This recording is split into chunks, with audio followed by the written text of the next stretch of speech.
Sobre este tema importantísimo vamos a hablar el día de hoy con Javier Zúñiga. Él es economista, a quien ya justamente tenemos conectado. Muy buenos días, doctor Javier Zúñiga. ¿Cómo estás, Rumi? Muchas gracias por la invitación. Bienvenido nuevamente a LR Más Economía. En principio, doctor, ¿qué opina usted de esta posibilidad, nueva posibilidad de disposición del retiro de los fondos de la CTS?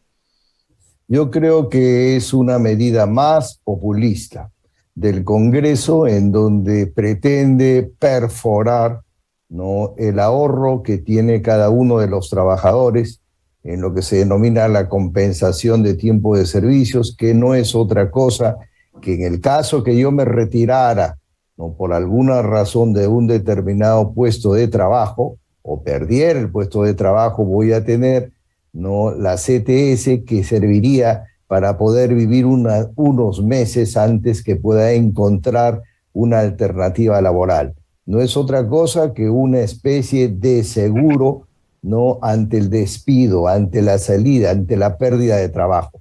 Perforar esta alternativa me parece en este momento inadecuada, en el sentido de que son solamente para trabajadores formales. El 85% del sector empresarial es informal, queda solamente un 15%, y a ese 15% que está trabajando, ¿no?, y que tiene las CTS para una alternativa de salida, le das esta oportunidad, sin pensar evidentemente lo que has comentado tú hace un momento, que perforas el sistema financiero porque salen todos esos recursos, más de 9.200 millones de soles, hablabas tú, que se han retirado del sistema financiero, ¿no? Y esto determina que una modalidad de ahorro salga del sistema financiero y adicionalmente, pues no hablemos de la otra modalidad de ahorro de las AFP que también están buscando, ¿no?, la posibilidad de retiro. Sin embargo, doctor Zúñiga, si bien es cierto que sale del sistema financiero, sale de las cajas municipales, pero ingresa también a la economía, porque esto genera dinamismo en la economía, porque las personas, al tener dinero en sus bolsillos, también van a posibilitar dinamización en la economía. ¿No considera usted que esto abonaría en favor también de la recuperación económica del país?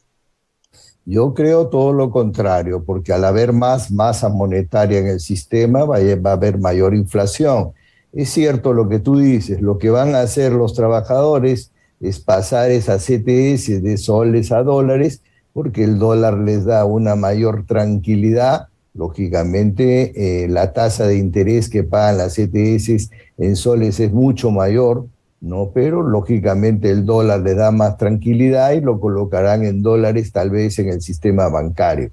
No pienso mucho en el tema de que pudieran servir para invertir, porque repito, es la cantidad de dinero que podría ser 3, 4, 5 meses en donde el trabajador pierda su posición laboral. Creo que están perforando una alternativa que significa un seguro de desempleo, ¿no? Y es una alternativa que evidentemente en el momento que el trabajador sea retirado no tendrá probablemente ningún recurso financiero para hacer frente a la pérdida del trabajo. Según los legisladores, abona a favor de este posible retiro el constante incremento de precios de los alimentos, es decir, la galopante inflación en el país. Y para hacer frente a ello, ¿usted cree que, bueno, ya lo ha señalado que es inconveniente, podría perforar el sistema, pero las condiciones en este momento están dadas para una ayuda de este tipo a los trabajadores? Yo no lo creo porque el tema de los incrementos de los precios, una vez que culmine, tengo la confianza que culmine rápidamente el conflicto, ¿no?, entre Rusia y Ucrania, podría empezar a reducir. Por otro lado, también hay que tener en consideración que muchos de los precios de los productos importados se compraron a $1 de 4.2, y nosotros, los analistas, y tú como periodista, ¿no?, y las reguladoras también deberían de intervenir, porque ahora esos productos se están importando a 3.7. ¿No? Ahí hay una notable diferencia que no se está marcando y que significaría una reducción de precio. Yo sé que se está viviendo un momento complicado a nivel mundial, los alimentos han crecido, el año pasado, de acuerdo a la FAO, han crecido 28%, todavía no bajan por el tema del conflicto, pero creo que una oportunidad de ahorro que uno tiene para modalidad de desempleo, seguro del desempleo, utilizarlo para hacer frente a una necesidad de productos básicos, no va a ocurrir. Lo van a colocar no en el sistema bancario bajo una modalidad de dólares fundamentalmente. Esto es LR Más Economía, lo invitamos a compartir el programa, tenemos preguntas del público a través de las diferentes redes sociales de la República. Usted también puede enviar su comentario, su pregunta y nos dicen lo siguiente: se trata de nuestro dinero, necesitamos hacer frente a la disparada de precios. Usted, señalan de usted, debería tener seguramente solvencia económica, pero en mi caso sí sería de gran ayuda. ¿Qué respondería? En ese momento acaba de subir el sueldo mínimo vital, 80 soles, ¿no? Lógicamente no es absolutamente nada al incremento de precios. Yo abogaría más por una alternativa que muchos economistas también la han analizado, la probabilidad de dar un subsidio para los más pobres. Pero acá, te repito, le estás tocando la CTS de las personas que están en el sector formal y no está solucionando nada de las personas que están en el sector informal y que no tienen una posición laboral. Entonces, si es que quisieras realmente ayudar a alguien que realmente lo necesita, ¿por qué no caminas sobre una posibilidad de un bono, pero que sea realmente para los más pobres, ¿no? Y que sea entregado no a los más pobres, y de esa manera podrías ayudar más que quitarles el ahorro a los formales.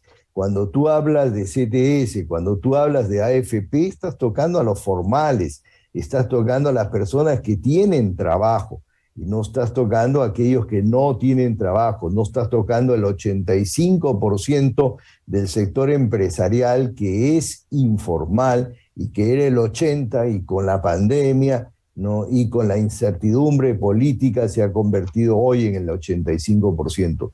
Por lo tanto, yo creo que no logra solucionar nada, ¿no? Con estas medidas populistas, poco técnicas, y de repente el camino del bono universal, pero dirigido o teledirigido, podría ser una alternativa.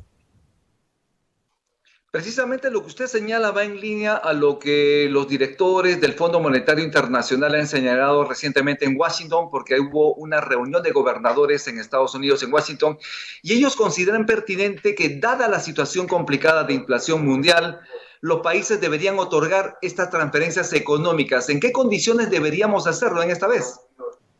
Yo creo que tal vez a través de las iglesias, no, no y buscando alternativas de que lleguen realmente a los más pobres y no a personas que tengan recursos. Tratar de ubicar, ¿no? El Ministerio de la Mujer, ¿no? Y puede ser que tenga una lista mucho más depurada. No solamente el Fondo Monetario lo dice, y lo dicen economistas, lo dice el anterior ministro de Economía, ¿no? Que esta podría ser una alternativa, pero lógicamente mucho más filtrada. Yo he escuchado que muchas personas que no requerían recibir el bono lo han recibido, ¿no? Pero por eso la idea sería ir sobre los más pobres, ir sobre el sector informal y no pensar en alternativas como las AFP, ¿no? Como la CTS, en donde le estás quitando el futuro pensionable. Cuando sean viejitos no van a tener nada, y cuando pierdan el trabajo tampoco van a tener ningún recurso que les pueda permitir vivir unos meses hasta que encuentren otra posición laboral. Y en el ámbito fiscal, ¿considera usted que tenemos esas espaldas financieras necesarias para hacer frente a una nueva transferencia económica vía los bonos?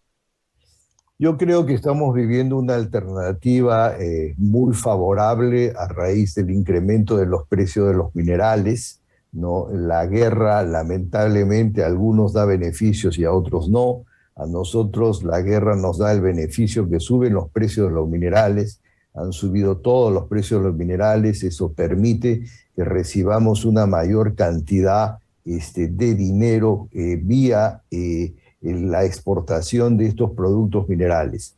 El Fondo Monetario Internacional también lo dice, lo acaba de hacer los Estados Unidos de Norteamérica, también dice que las empresas que tengan mayores recursos por la circunstancia económica mundial que se está viviendo paguen una mayor cantidad de impuestos. Ya lo hizo durante el segundo gobierno del presidente García, cuando era primer ministro el señor del Castillo, en donde las empresas mineras pagaron una cantidad mayor al 30% porque se encontraba en un momento de boom, ¿no?, de precios de los minerales. Tal vez alternativas de esa clase permitirían de poder ayudar, repito, a los más pobres, ¿no? Y de esa manera retirar alternativas, ¿no?, poco técnicas como, ¿no?, casi la eliminación de la AFP y la reducción casi total de la CTS. Sí, efectivamente usted lo señala muy bien, el Fondo Monetario Internacional también ha considerado necesario aplicar algún impuesto especial a los sectores que, como en el caso del sector minero, tienen ganancias extraordinarias, ¿no? Esto de alguna manera posibilitará una ayuda a la caja fiscal de los países que tienen problemas justamente para hacer frente a la inflación, sino también para apoyar a los sectores más vulnerables en el país. Por lo tanto, usted lo que considera si va en línea con lo señalado también por Pedro Franque, ex ministro de Economía y Finanzas, con la necesidad de regular, de dar algún proyecto de ley, posibilitar que haya una ley que permita precisamente o un impuesto extraordinario a las empresas mineras que en este momento están bollantes, que tienen grandes ingresos. Por ejemplo, el precio del cobre está superando los $4.90.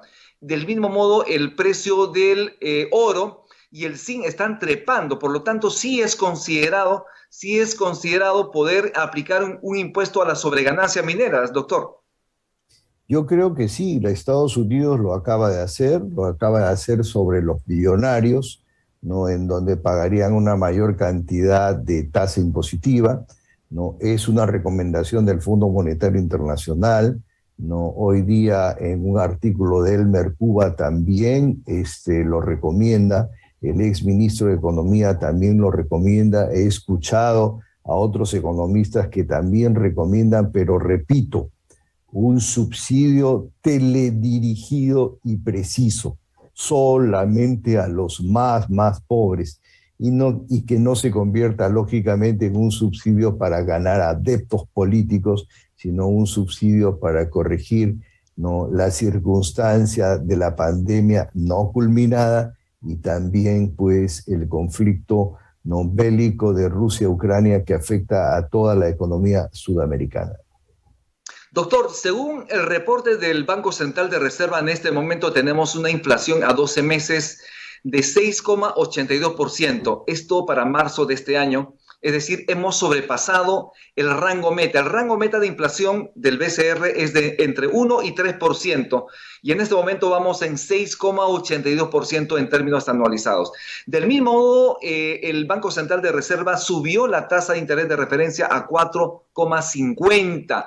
En ese sentido, ¿cree usted que el Banco Central de Reserva está respondiendo a la política monetaria con esas decisiones de subir, en este caso, la tasa de interés de referencia? Yo creo que sí. El Banco Central de Reserva, gracias a Dios, tiene el mismo presidente en los últimos años y todos sus directores, la mayor parte de ellos son doctores en economía y profesores universitarios, es decir, conocen perfectamente el tema. El único instrumento que tienen a la mano es la tasa de referencia, de subirla a 4,5. Evidentemente deteriora el comportamiento de la economía, el nivel de crecimiento bajará, pero reduce la masa monetaria.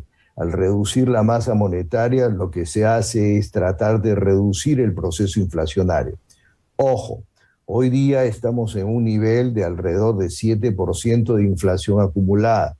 pero si el conflicto terminara, digo yo, ¿no?, en el mes de abril, lógicamente, los siguientes meses la tasa de interés podría bajar sustancialmente y probablemente podríamos estar en un nivel entre 4 y 5%, siempre y cuando el conflicto termina. Pero si el conflicto lógicamente continúa, ¿no?, la tasa de interés este año será similar a la del año pasado o un poco mayor, 7 puntos, y como tú bien dices, muy por encima de la tasa meta del Banco Central, que camina entre el 1 y 3%. ¿Cómo cree usted que está respondiendo la política fiscal en manos del Ministerio de Economía y Finanzas justamente a esta situación económica en el país? Yo he visto unas declaraciones del ministro de Economía que pretende este año lograr una tasa fiscal de 1%, lo cual me parece una meta simpática y técnica. Lo veo muy difícil, ¿no?, en las circunstancias en donde estamos viviendo, pero lograr una tasa de 2,5% en las circunstancias actuales me parecería un tremendo logro. Lo que pasa con el ministro es que es un funcionario del Ministerio de Economía y Finanzas, tiene muy buenos pergaminos, su currículum vitae es un exfuncionario del Banco Central de Reserva, conoce el tema, es profesor universitario en temas económicos, por lo tanto, pensar en 1% es, no, una meta muy interesante, pero creo que las circunstancias no le ayudarán, y si sube 2,5, menos de 3 en las circunstancias actuales, yo creo que sería un logro espectacular. Profesor, nos vamos ya, pero antes de irnos, ¿cuáles serían sus principales recomendaciones, las 5 principales recomendaciones para encaminar la economía peruana? Y con esto nos vamos. Yo creo que un tema que tiene que pensar muchísimo el ministro de Economía es el tema de la inversión. Si la inversión es cero, va a afectar definitivamente a la generación de empleo. Yo creo que él con determinados funcionarios tiene que salir a vender el Perú. En otras circunstancias en donde los precios de los minerales han sido elevados, como en el 2006, se generó una alta inversión y hay que trabajar de manera decidida, ¿no?, desde el Ministerio de Economía en el tema de inversión. En el tema inflacionario hay que continuar con el tema de la política monetaria del Banco Central. No me extraña de llegar a un nivel de tasa de referencia de 5%, pero las circunstancias no lo determinan. La inflación es el impuesto más grande para los pobres. En relación, ¿no?, al ingreso de recursos procedentes del exterior, yo creo que hay que ampliar las bases para que los mismos se puedan quedar no en inversiones golondrinas de corto plazo, sino inversiones de largo plazo, ¿no? Y hay que llegar a entendimientos con el sector empresarial para que pudieran realizar mayor número de inversiones a pesar de las circunstancias de incertidumbre política, como las circunstancias de inconvenientes internacionales provocados por la guerra entre Ucrania y Rusia. Bien, profesor Javier Zúñiga, muchísimas gracias por su participación en LR Más Economía. Encantado, Rumi, ha sido un placer estar contigo, como siempre. Un fuerte abrazo. Muchísimas gracias. Nuevamente estuvimos con Javier Zúñiga, él es economista, profesor universitario